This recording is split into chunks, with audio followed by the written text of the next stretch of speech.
Have you noticed the Joker card reveal at the end of Alice in Borderlands Season 3?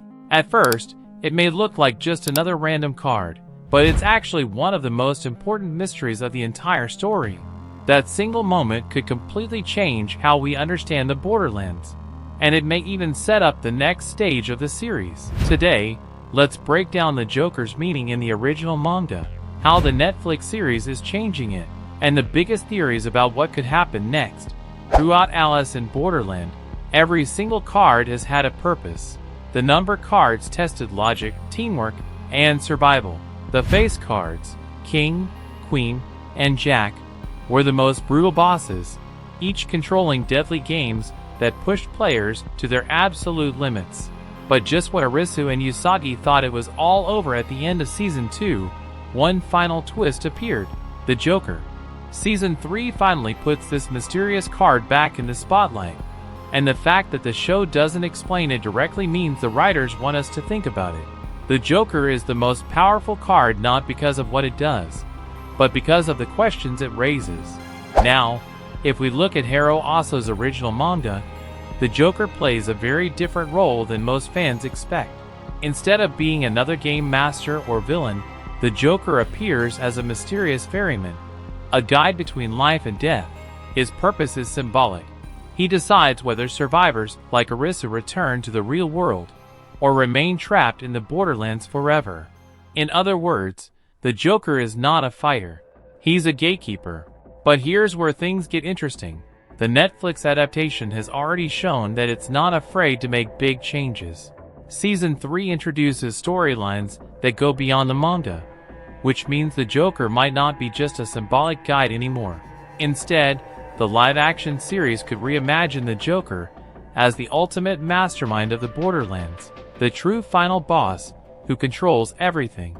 This change would make sense for television, because fans expect a climax bigger than anything we've seen before, and turning the Joker into a villain with godlike control would deliver exactly that. So what does the Joker really represent? Fans have built some fascinating theories. The first theory is that the Joker represents chaos. Unlike the other cards, the Joker doesn't belong to any suit. It can take on any role, or no role at all. That means the rules of the Borderlands themselves could completely collapse. Imagine games where the rules change midway, or where even victory doesn't guarantee survival. That unpredictability would be true Joker energy. The second theory is that the Joker is fate, or even death itself.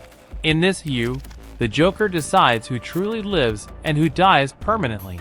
We already saw glimpses of this when Arisu and Usagi woke up in the hospital, alive but scarred, with memories fading like a dream. If the Joker is death, then every player's fate rests in its hands, not the game's. And then, there's a third theory.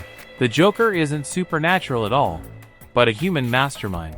Season 3 introduces Ruji, a researcher of the afterlife, and hints at a more scientific explanation behind the Borderlands. If that's the case, the Joker could be a person or an organization pulling the strings, running the games as an experiment on human survival and psychology.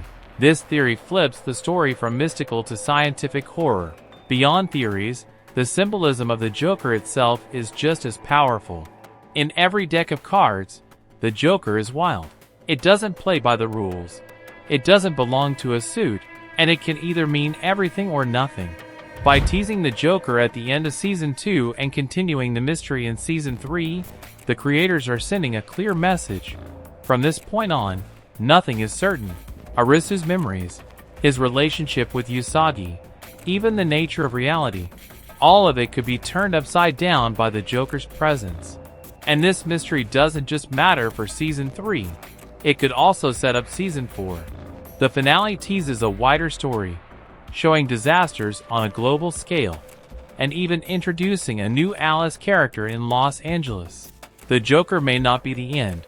It may be the bridge to an even bigger expansion of the Borderlands universe. That means the card isn't just the final piece of the puzzle, but also the key to unlocking the next stage of the game. So what do you think? Is the Joker really a ferryman like in the manga, guiding people between life and death? Or is Netflix transforming it into a much larger threat? Maybe even the mastermind behind everything? Personally, I think the live-action series will go beyond the manga's simple symbolism. The Joker will be more than just a guide, it will be the force that decides the future of Arisu, Usagi, and the Borderlands itself. But I want to hear your thoughts. Drop your theory in the comments, and if you enjoyed this breakdown, don't forget to like, subscribe, and stay tuned for more Alice in Borderland deep dives.